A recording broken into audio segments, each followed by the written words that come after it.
Hello students, आज का जो क्वेश्चन था उसमें क्लासिकल हिस्ट्री है, हीमेचूरिया है, पेशेंट हाइपरटेंसिव है, उसका लिवर फंक्शन टेस्ट डिरेंज्ड है, पॉलीसाइथीमिया है, हाइपरकैल्सीमिया है और एक बायोप्सी का पिक्चर आपको दिया गया था। इस बायोप्सी के पिक्चर को आप ध्यान से देखेंगे तो आपको छोटे छोटे पैपिले दिखेंगे। हीमेचूरिया in an elderly 63-year-old patient and a history which is suggestive of some paraneoplastic syndrome. So this is RCC. Now let's quickly study RCC. Renal cell carcinoma occurs most commonly in older individuals in their 6th to 7th decade. तो आपको जो history दी जाएगी उसमें 60-year-old, 70-year-old या 58-year-old इस तरह की history दी जाएगी. 2:1 इसका male to female preponderance, so it is more common in males. Then epidemiology. Tobacco is the most significant risk factor. Cigarette smokers जो रहते हैं उसमें डबल द इंसिडेंस पाया गया है, even in pipe smokers and cigar smokers. उसके अलावा unopposed oestrogen therapy, obesity, then hypertension, exposure to asbestos, petroleum products and heavy metals, ये भी रिस्क फैक्टर्स में है. एंड स्टेज रीनल डिजीज के पेशेंट्स, क्रॉनिक किडनी डिजीज के patients, acquired cystic disease और tuberous sclerosis के पेशेंट्स में भी मिलता है. familial variants, pay attention to this: VHL syndrome, hereditary leiomyomatosis in RCC syndrome, hereditary papillary carcinoma, multiple bilateral tumors with papillary histology, and Birt-Hogg-Dube syndrome. ये 4 familial variants का आपको पता होना चाहिए. This can be asked in your viva. So VHL very important, hereditary leiomyomatosis with RCC, hereditary papillary carcinoma and Birt-Hogg-Dube syndrome. Then classification, histological classification कैसा रहता है इसका? Clear cell, papillary, multilocular, chromophobe and collecting duct RCC.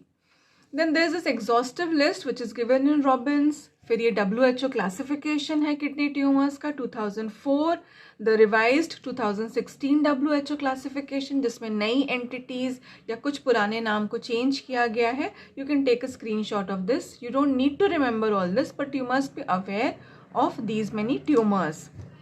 आते हैं हम clear cell carcinoma पे, which is the most common type. 70 to 80% जो RCC रहते हैं वो क्लियर सेल टाइप के रहते हैं. जो ट्यूमर्स रहते हैं उनमें जो सेल्स रहते हैं दे आर क्लियर क्यों हो गए हैं वो? Because they contained glycogen and lipid in abundance, और टिश्यू प्रोसेसिंग के वक्त glycogen and lipid are lost during processing, so the cells appear clear. मतलब इनका जो साइटोप्लाज्म है वो क्लियर दिखता है हमको, उससे उनका नाम पड़ा है clear cell carcinoma. So the cells are rounded, polygonal, abundant, clear or granular cytoplasm and which contains glycogen and lipid. They are 95% are sporadic but they can be familial, and 98% have loss of sequences on the short arm of chromosome 3, and the deleted region it harbors the VHL gene. फिर आते हैं हम papillary carcinoma में. 10 to 15% of renal tumors they are of papillary pattern. Papillary thyroid carcinoma जब मैंने आपको पढ़ाया था तब भी मैंने आपको बताया था पैपिला का क्या मतलब है. अभी मैं आपको ड्रॉ करके बताऊंगी. Whenever there is a fibrovascular core, मतलब फाइब्रस टिश्यू, एक ब्लड वेसल और उसके चारों तरफ जब न्यूप्लास्टिक ट्यूमर सेल्स अरेंज हो जाते हैं, इस अरेंजमेंट को हम पैपिला या पैपिलरी आर्किटेक्चर बोलते हैं. So that is seen in papillary carcinoma. It is not associated with repeat deletions, but most common abnormalities are trisomies of 7 and 17 and loss of Y in male patients in the sporadic form. फिर chromophobe carcinoma. Chromophobe, 5% of all RCCs are chromophobe. They are composed of cells with prominent cell membrane. इसलिए इसको vegetative pattern भी क्या कहा जाता है, क्योंकि plant cells जो रहते हैं उसमें एक प्रोमिनेंट सेल मेम्ब्रेन रहती है. वैसी ही हमको प्रोमिनेंट सेल मेम्ब्रेन इसमें मिलती है. और उसके अलावा there is a perinuclear halo, मतलब न्यूक्लियस के चारों तरफ एक क्लियरिंग हमको दिखती है. There are multiple chromosome losses. अच्छी बात यह है कि इसका प्रोग्नोसिस बहुत अच्छा है. फिर XP11 translocation chromosome, it occurs in young patients. The collecting duct और Bellini duct carcinoma, it arises from the collecting duct cells in the medulla. Morphology, very very very important term.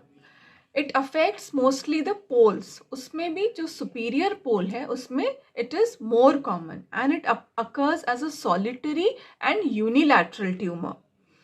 Cut surface कैसा रहता है? एकदम classical, bright yellow और golden yellow, spherical masses which are well circumscribed and they have a variegated appearance. Variegated मतलब variety of appearances मिलेंगे आपको. Cystic change भी मिलेगा, hemorrhagic change भी मिलेगा, necrotic change भी मिलेगा, solid yellowish areas भी रहेंगे.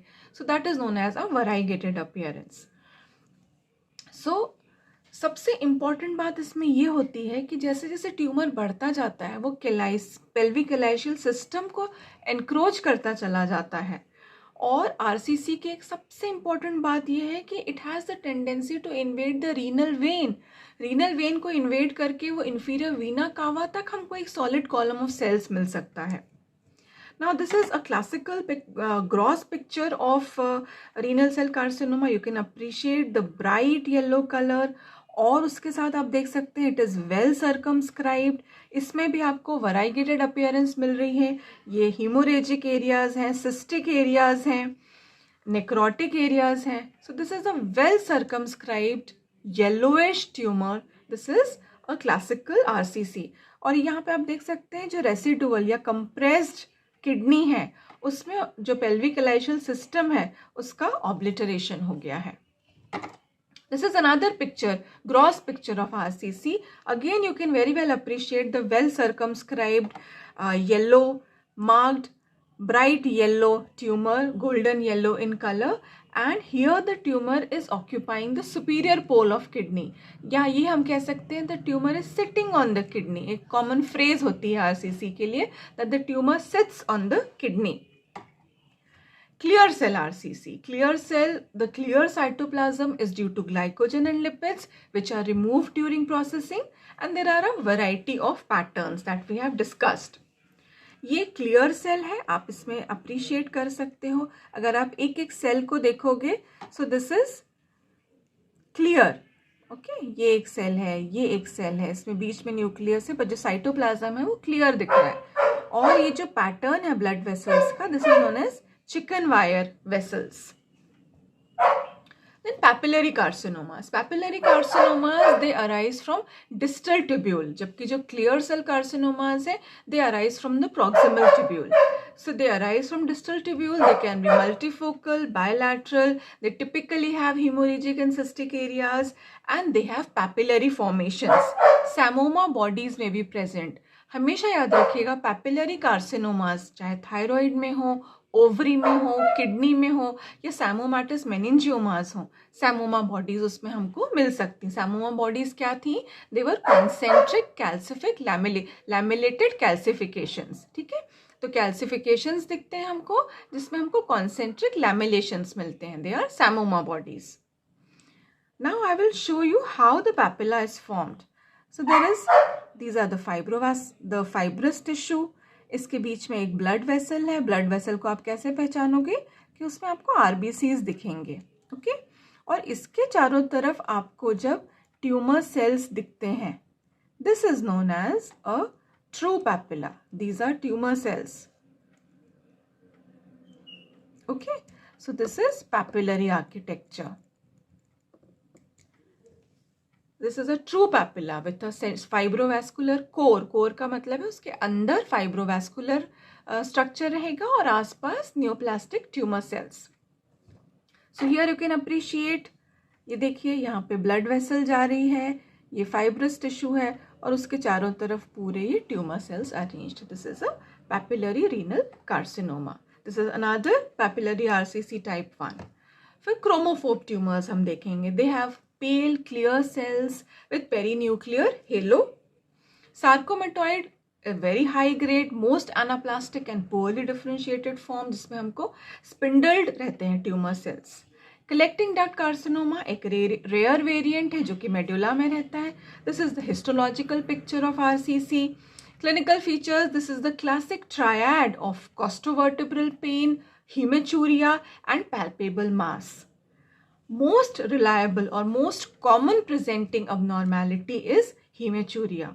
It may remain silent. सबसे खराब बात है RCC की कि वो बहुत बड़े होने तक भी साइलेंट रहते हैं. So they do not come into clinical attention. कभी कभी इंसिडेंटली कुछ और के लिए अगर पेशेंट की रेडियोलॉजिकल इमेजिंग होगी तब they are detected. Paraneoplastic syndromes very commonly attached with RCC, polycythemia, hypercalcemia, hypertension, then hepatic dysfunction, feminization or masculinization, then eosinophilia, leukemoid reaction, amyloidosis. ये paraneoplastic syndromes इसके साथ associated हैं. फिर इसकी जो particular tendency है to metastasize widely before giving rise to any local symptoms. This makes it a very dreaded tumor because इसके पहले कि वो clinical attention में आए वो हर जगह metastasize हो चुका होता है. Most common location is lungs and bones, followed by regional lymph nodes, liver, adrenal and brain. Radical nephrectomy is the treatment of choice. अब ये ध्यान से सुनिए, कुछ प्रोग्नोस्टिक इंफॉर्मेशन है. क्लियर सेल आरसीसी का सबसे खराब प्रोग्नोसिस है, वर्स्ट. उसके बाद पैपिलरी और क्रोमोफोब आरसीसी का बहुत अच्छा प्रोग्नोसिस है. कलेक्टिंग डक्ट कार्सिनोमा और medullary carcinoma, exclusively medullary carcinoma is seen in sickle cell anemia and is a very rare tumor, but it is very aggressive. 40% of pediatric RCCs, they are mid-family translocations. Then oncocytoma is a benign tumor, but it has a malignant potential. फिर microscopically हम grading के लिए फर्मन grade use करते हैं. आप इतना सब detail नहीं भी याद रखें तो बस ये याद रखिएगा that we use the Fuhrman grade for grading of the RCC. Thank you so much.